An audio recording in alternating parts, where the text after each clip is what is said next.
계속해서 접착제에 대해서 알아볼게요. 우리가 강판 보강 공법이나 그다음에 탄소섬유 보강할 때 그 모체에, 그러니까 원래 있는 구조체에 강판을 붙이거나 탄소섬유를 붙여야 되죠. 그 붙일 때 사용하는 재료가 접착제입니다. 그래서 일반적으로는 부착성, 접착 강도가 좋고 그다음에 변화가 적은 수직의 접착제를 많이 사용하고 있습니다. 접착제 요구 성능이 보면 콘크리트 위에다가 강판이나 탄소섬유를 붙이기 때문에 콘크리트에 잘 붙어 있어야 돼요. 그래야 1차적으로 적용하고 보강의 의미가 있습니다. 근데 알칼리성이라는 의미는 계속 얘기하고 있지만 콘크리트가 알칼리성, 강알칼리성을 띠고 있기 때문에 접착제가 알칼리성이 약하다면 접착제로서의 성능이 떨어지게 되겠죠. 그래서 대부분 일반적으로 가장 많이 쓰이는 게 에폭시 수지를 이용해서 다른 재료를, 보강 재료를 접합시키는데 사용되고 있습니다.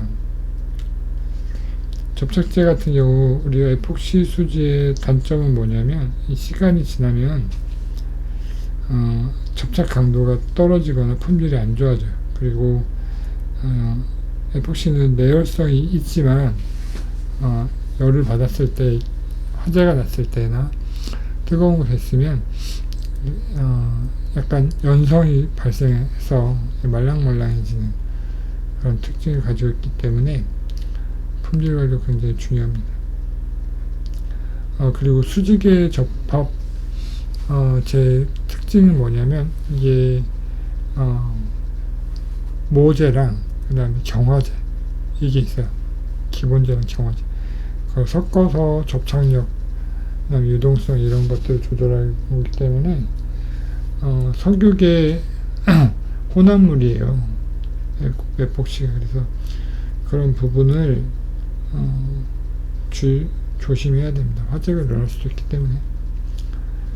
그 다음에 단면 증설 공법 계속 볼게요.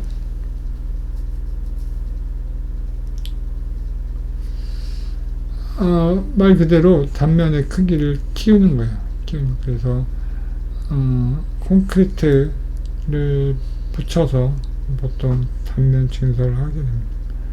그래서 뭐 균열이 발생해서 단면의 사이즈가 줄었거나 아니면 증축을 통해서 원래 있는 부재가 받을 수 있는 하중 저항성이 떨어지거나 할 때 단면 증설을 통해서 내력을 증가시키는 방법이라고 보시면 될 것 같습니다. 그래서 원래 있는 콘크리트에다가 덧붙여서 콘크리트를 바르기 때문에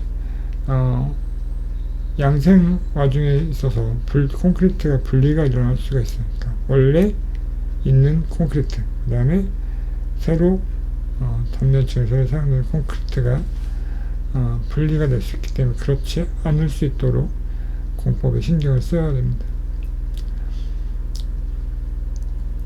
그 다음에 단면 증설에 사용하는 콘크리트에도 철근 이런 것들이 들어가요. 철근이 들어가는데 앵커 처리라는 게 뭐냐면 기둥 같은 경우에는 그 슬레이브, 그러니까 바닥과 기둥 사이에 접합, 이렇게 일어나잖아요. 접합이 일어나는데 접합에서 보통 콘크리트는 기둥, 슬레이브가 일체로 타설되기 때문에 철근이 다 이어져 있어요. 덧붙이는 콘크리트도 그 철근과 이어져 있어야 되겠죠. 그래서 그런 것들을 기존에 있는 콘크리트와 철근을 이을 방법이 없기 때문에 앵커를 이용해서 철근을 고정시킵니다. 그래서 그런 것들, 그 다음에 이음부 같은 경우에는 앞서 얘기했듯이 콘크리트는 일체로 타설되기 때문에 이음부에서의 그런 큰 하중에 집중되는 이런 것들이 없는데 이 같은 경우는 그렇지 않기 때문에 그런 부분에 대한 균열이 발생할 수 있어서 그런 부분을 주의해서 공사를 해야 됩니다.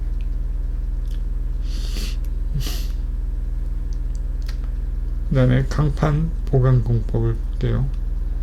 말 그대로 강판을 붙이는 거예요. 콘크리트 같은 경우 기둥에 또는 보에 인장이 발생하는 부분이 있어요. 거기에다가 강판을 접합하는데, 콘크리트 인장측에 강판을 보강하는 이유는 콘크리트는 인장력이 굉장히 취약해요. 그래서 콘크리트의 인장 강도가 떨어지기 때문에 우리가 사용하다 보면 균열이 발생할 수가 있어요. 균열이 발생하면 콘크리트의 단면이 줄어들 뿐만 아니라 내부에 있는 철근에도 영향을 미칠 수 있기 때문에 강판을 붙이게 되면 일단 인장 강도가 증가하고, 강판 때문에 균열 같은 것들이 더 이상 증가하지 않고, 그 다음에 외부에 있는 오염물이 콘크리트로 침투하는 걸 막아주기 때문에 강판을 사용하면 강도도 증가하고, 그 다음에 콘크리트 보호에도 유리한 측면이 있습니다. 강판을 보강하는 공법은 압착공법, 주입공법 이렇게 있습니다. 압착공법은 이제 강판을 붙이잖아요. 붙이면 그 안에 수지를 넣게 되는데, 수직의 접착제를 최소화시키면서 수직의 접합제가 최소화되기 때문에 최소로 사용되기 때문에 접합하는 수직의 능력 접착제로서 성능을 발휘하는 시간도 굉장히 빨리 접착 강도가 발현된 그런 특징이 있어서 시공기간이 짧아진다 라는 의미고, 주입공법은 압착공법에 비해 수지 사용량이 많기 때문에 압착공법은 하중을 가하기 때문에 접착면에 의해서 영향을 받을 수 있지만 상태에 영향이 없다라는 의미입니다. 이게 압착공법, 앞에서 말한 압착공법. 그래서 여기 보면 강판 있죠. 강판을 이 원래 모체에 붙이게 되는데, 여기에 대한 수지를 채워줘요. 수지를 채우고 앵커를 박아서 얘를 조이게 되면 이 L형광 누름대가 이렇게 눌러져요. 그래서 이 눌러주는 영향 때문에 F자가 이렇게 얇게 사용될 수가 있죠. 이 압착공법을 사용하면 앞서 얘기했듯이 수지 사용량이 적고, 그 다음에 시공기간도 짧아진다. 이 압착공법이라고 보시면 될 것 같습니다. 눌러서 붙이는 거죠.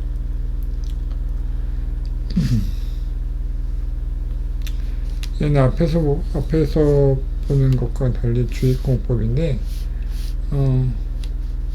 이 부분이 다 접합제예요. 접합제로 채워지는 거예요.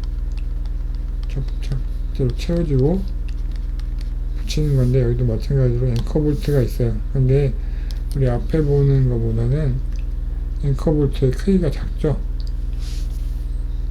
그래서 앵커볼트는 이 강판이 접착제랑 그러니까 접착 강도가 있을 때까지만 사용되고, 강판이 떨어지면 제거될 수도 있는 그런 부분이라고 볼 수가 있습니다. 그래서 수지가 많이 들어가기 때문에 여기 중간에 주입하다 보면 공기가 들어갈 수가 있어요. 공기가 들어가면 안 되기 때문에 여기서 공기를 계속 빼면서 주입을 천천히 하면 이 부분이 다 채워져서 우리가 강판을 붙일 수가 있는 그런 방법, 이게 강판 주입 공법이라고 보시면 됩니다. 이거 이제 시공한 사례예요. 보면 원래 콘크리트는 이렇게 있겠죠. 원래 콘크리트 있는데 여기 위에다가 강판을 붙인 거예요. 강판을 붙이고 이 튀어나오는 게 뭐냐면 아까 봤던 앵커볼트가 이렇게 튀어나오는 경우가 있어요. 그리고 이제 강판이 이제 붉은색을 띠는 이유는 강판이 이제 외부로 돌아가기 때문에 방청 도료를 이렇게 발라놓은 거예요. 발라놓고 보강을 한 경우로 기존 부분에 보강을 한 사례 사진으로 볼 수가 있습니다.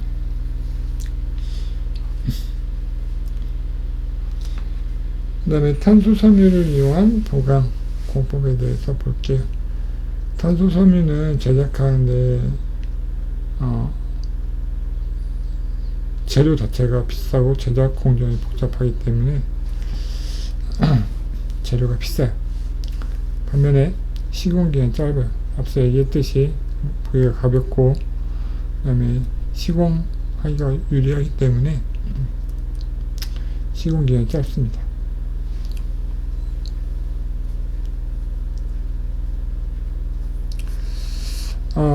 또 강판 보강과 다르게 얘는 부대 재료가 없어요. 아까 강판 압착공법이라는 게 이런 걸 보게 되면 강판을 붙여야 돼요. 인장치에 붙인다는 거는 슬래브의 하부나 보의 하부에 붙이기 때문에 그 밑에 동바리를 설치해 줘야 돼요. 그러니까 보의 하부에 강판을 붙이잖아요. 물론 여기 앵커볼트를 박아서 부착력도 높이지만 이 밑에다가 이렇게 받침대를 세워줘야 됩니다. 슬래브도 마찬가지고. 그래서 이렇게 받침대를 사용하면 여기 사용하면 굳을 때까지 동바리가 있기 때문에 사용하기가 쉽지가 않아요. 아까 봤듯이 시공사례 봤듯이 밑에 뭐 자재들이 쌓여 있고 막 이랬잖아요. 잠깐 볼까요? 여기 보면 이런 것들이 원래 여기 이렇게 있다가 철거된 거라고 보시면 돼요. 그래서 강판 보강을 했을 때 보면 이 안에 사용하기가 어렵죠. 여러 가지 자재들도 많고. 근데 탄소 보강 공법은 시설물을 사용하면서도 공사를 진행할 수 있다는 장점이 있습니다. 그 다음에 유연하고 가볍기 때문에 시공하기도 편합니다. 그래서 강판 같은 경우에는 이렇게 붙일 때 보면 여기 이렇게 붙이고 이렇게 붙인 다음에 여기 접합을 통해서 하거나 아니면 부재를 꺾어서 붙이거나 이렇게 하는데 강판은 강도가 좋아서 이런 것들이 좀 어렵지만 얘는 천이에요. 천이라고 생각하시면 돼요. 그래서 시공하기가 편한 특징이 있습니다.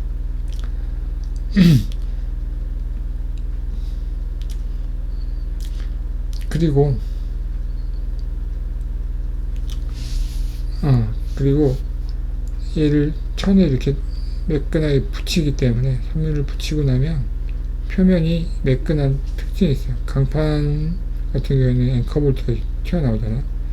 그런 것 없이 말끔한 표면을 가지고 있고, 그 다음에 이 유지관리가 쉽습니다. 이 탄소섬유는 내구성이 좋기 때문에 특별한 유지관리 필요 없이 녹이 슬거나 화학적으로 부식되거나 하는 염려가 없기 때문에 유지관리가 쉽습니다. 이 탄소섬유는 이 보면 얘는 인장강도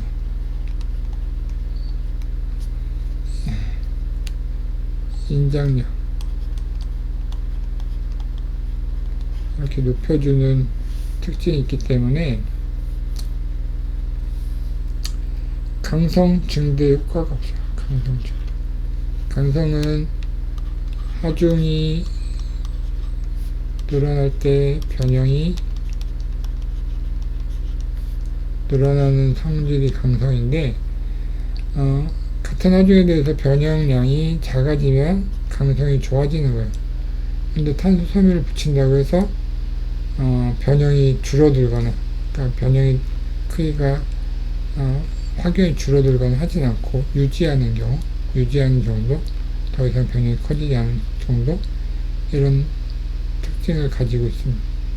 그리고 강판과 마찬가지로 콘크리트 표면에 이렇게 탄소섬유를 붙이기 때문에 탄소섬유 인장력이 있잖아요. 그래서 균열이 증가하기 위해서는, 증가하는 데는 인장력 때문에 증가하기 때문에 그 콘크리트 인장력을 탄소섬유가 가져와서 균열이 생기거나 증가하는 걸 방지하는 특징도 있어요.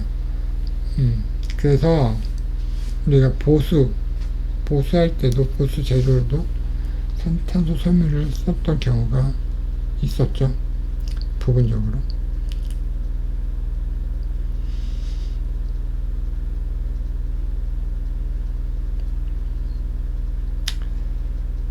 탄소섬유 보관공법의 공정 순서를 보면, 먼저 탄소섬유를 붙일 부분에 바탕, 콘크리트 면에 있죠. 바탕을 매끈하게 처리, 사이에 불순물이 있으면 접합제로 붙일 때 접합 강도가 떨어질 수 있어서 말끔하게 정리를 한 다음에 그 붙일 단면에 있는 균열 같은 것도 보수를 통해서 메꾸고 해서 바탕 처리를 합니다.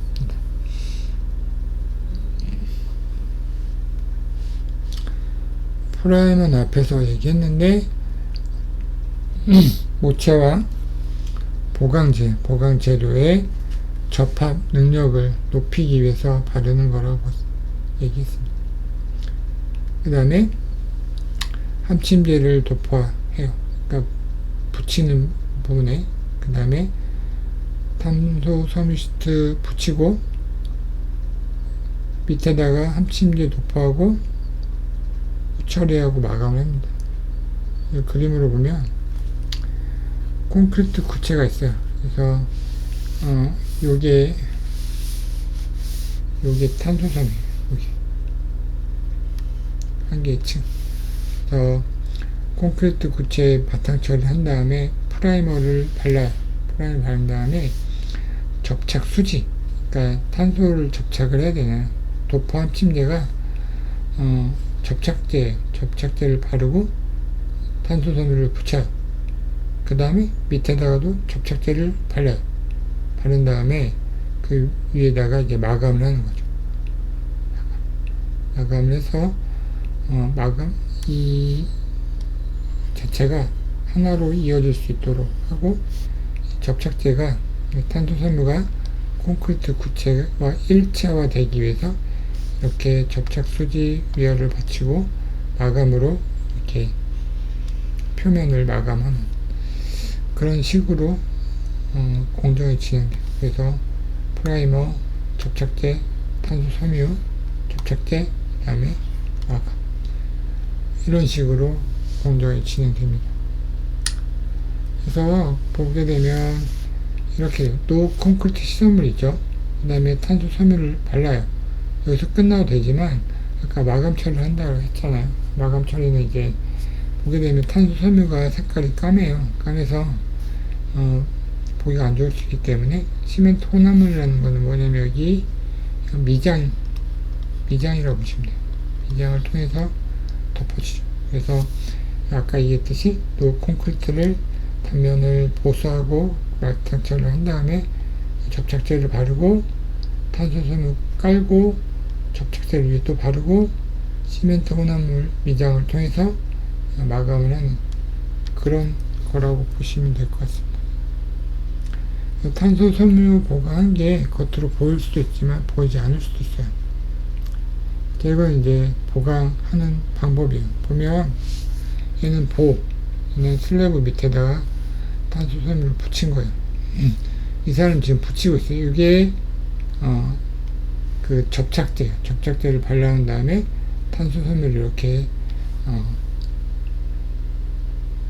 벽지 마르듯이 붙이고 있죠.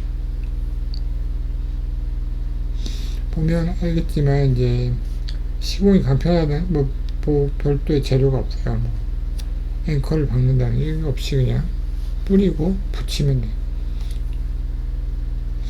그 그 다음에 붙인 다음에 이거는 이제 미장을 안 한 건데 여기다 이제 페인트 칠을 하거나 콘크리트를 바르거나 미장을 해서 마감을 하게 되겠죠. 기존 건물에 사용하는 보강법이라고 보시면 될 것 같습니다.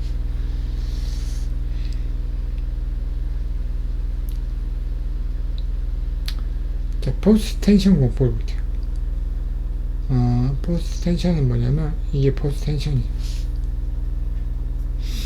이게 보 슬래브의 단면이 작아지면 하중에서 얘가 밑으로 이렇게 쳐져요.